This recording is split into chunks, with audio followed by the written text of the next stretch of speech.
Sí, primero una preocupación. Estamos tratando un montón de proyectos que afectan al patrimonio del Estado paraguayo y al filo de la sanción automática. De hecho, la semana pasada tuvimos una sanción automática y cuando estábamos discutiendo acerca de la conveniencia o no de cambiar el día de sesiones que tradicionalmente era el jueves y hablábamos de las dificultades que iban a haber para el trabajo de las comisiones, habíamos preguntado a Secretaría si era habitual que proyectos en la Cámara de Senadores tengan sanción automática, y creo que nos decían que eso no había ocurrido hace bastante tiempo, y sin embargo ya tenemos uno al inicio de esta legislatura, ya tenemos uno la semana pasada que quedó con sanción automática, y no cualquier proyecto, sino un proyecto con muchísimos cuestionamientos, que según dijo el presidente de la República, y espero que cumpla su palabra, va a ser vetado, con lo cual por lo menos se abren las puertas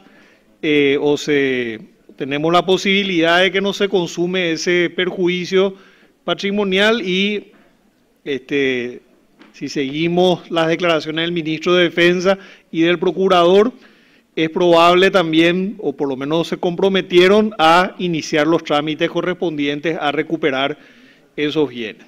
Ahora, nada más señalo que en su momento advertimos que este cambio de horario, que significa trabajar menos tiempo, iba a tener un impacto en el desempeño de esta Cámara. Y ahora estamos viendo ese problema. Tuvimos la semana pasada una sanción automática y ahora estamos tratando de forma desordenada, sin la información correspondiente y sin el margen de tiempo para pedir la información adicional que necesitamos, porque si no resolvemos hoy va a haber sanción automática. Tenemos un texto de la Cámara, una posición de la Cámara de Diputados y una posición contraria de la Cámara de Senadores y aparentemente, digo aparentemente porque no tenemos toda la información, un problema social de por medio. Así que esta no es la forma de trabajar. Acá si existe ese problema social, si hay gente que no fue indemnizada, si hay gente que tiene que ser reubicada, como decía el colega José Oviedo, estamos ante un problema social que hoy no va a tener una respuesta por parte de esta Cámara. Y sí quiero hacer dos preguntas concretas, ya no va a tener mucho sentido en este momento, porque vamos a tener que decidir probablemente sin la información, pero para casos futuros. Uno, yo en el legajo no encuentro un censo.